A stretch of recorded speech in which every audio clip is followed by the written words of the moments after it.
Souvenez-vous, ça c'était en 2012. Est-ce que ça s'est réellement amélioré? À l'étranger encore, direction maintenant le Québec, secoué par un énorme scandale. Une commission d'enquête qui fait la une depuis plusieurs jours est en train de tourner au grand déballage sur une corruption généralisée.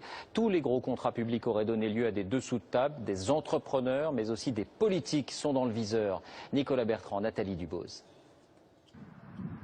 Sa qualité de vie, son système démocratique et sa sécurité sociale.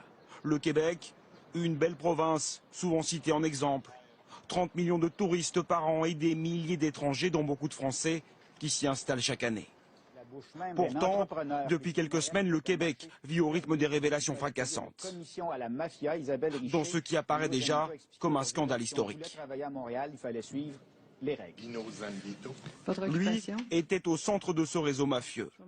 Son témoignage recueilli par la commission d'enquête fait trembler en haut lieu. Lino Zambito, fils d'immigrés siciliens, entrepreneur, a corrompu des dizaines de personnes pour emporter des contrats publics. Il ne veut pas être le seul à tomber, alors il balance. Je peux vous dire que ça se savait à la ville, ça se savait chez les entrepreneurs.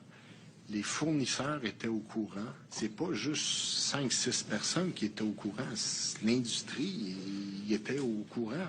Le système décrit dans le détail par Zambito mêle des entreprises du bâtiment, de hauts responsables politiques de Montréal et la mafia québécoise. L'entrepreneur négociait directement avec Vito Rizzuto, le parrain local aujourd'hui incarcéré aux États-Unis. Des milliards de dollars détournés issus de contrats pour la construction de routes, de ponts, d'hôpitaux ou de systèmes d'égouts. C'était pas compliqué. Il y avait un montant qui était fixé, qui était 2,5% de la valeur du contrat. Des propos corroborés par des preuves accablantes.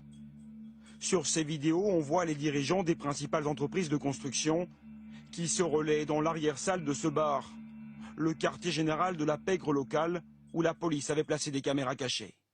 Dans leurs chaussettes, des liasses de billets. Ils viennent payer pour l'octroi des contrats. Et ceux qui refusent d'entrer dans le système sont menacés directement ou par téléphone. Ouais, on aimerait ça, tu viens plus ici faire des travaux. Vous êtes qui? C'était averti, c'est fini, ok? Merci, bonjour. Who are you?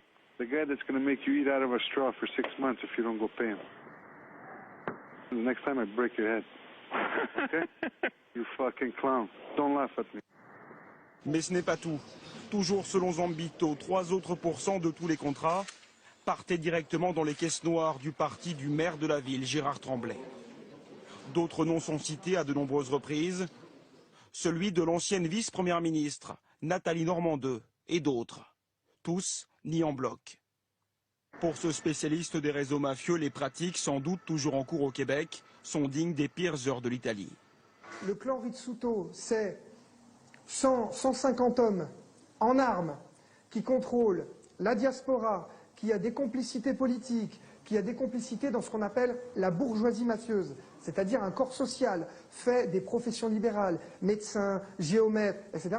C'est suffisant pour conditionner une partie de la population de Montréal.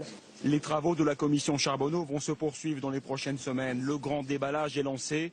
Il pourrait déboucher sur des dizaines d'arrestations dans le milieu québécois. Bonne réflexion.